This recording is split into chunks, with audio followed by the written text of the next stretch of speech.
Hey guys, Raivuns here. So Fire Emblem Engage is the newest game in Nintendo's Fire Emblem franchise.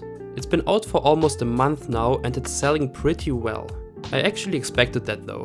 After all, its predecessor, Three Houses, has sold really well since it came out in mid-2019 with just under 4 million sales by the end of 2021, making it the best-selling Fire Emblem game ever and holding a very good Metascore of 89 and a user score of 8.8 on Metacritic. Fire Emblem was never a big franchise outside of Japan, I guess until this game came out. The game brought in a lot of newcomers to the franchise who had nothing to do with it before and have now become fans. So I expected Engage to sell well, and it does.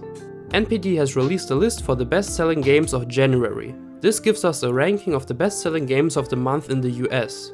So not worldwide, but only in the US. And here we see Fire Emblem Engage in 5th place.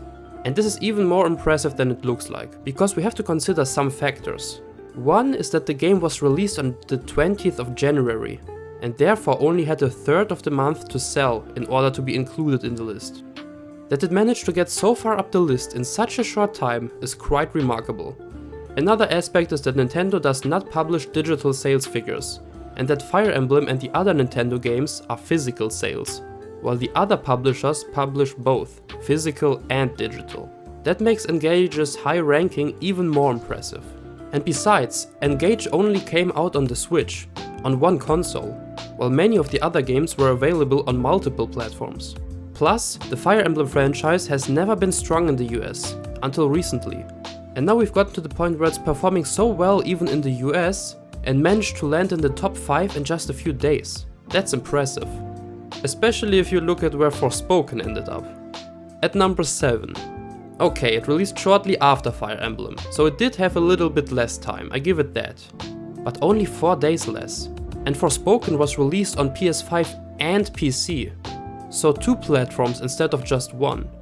And Forspoken was pretty much expected to be a big hit in the US. That was its target audience, while Fire Emblem obviously is aimed more at Japan. But it still outsold Forspoken even in the US. It's probably gonna look similar in Europe, as Europe and the US are usually comparable when it comes to their interests.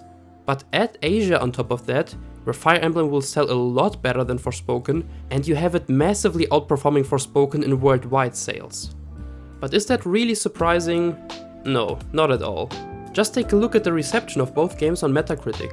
Engage with the Metascore of 81 and the user score of 6.6, compared to Forspoken's Metascore of 65 and horrible user score of 3.4. So Engage didn't even have that good of a reception. It has a lot of problems. Some of it with the localization of the game outside of Japan, where some of the dialogue was changed or removed entirely in the West. Especially dialogue that included romance or implied love between 2 characters. Apparently something that's not appreciated anymore in the Western entertainment industry. So it has problems. But compared to Forspoken, Engage is still probably a masterpiece. What's your opinion on this? Does Engage deserve this success? Does Forspoken deserve this hate? Let me know in the comments and like the video and share it out there so more people find out about the reception of both games.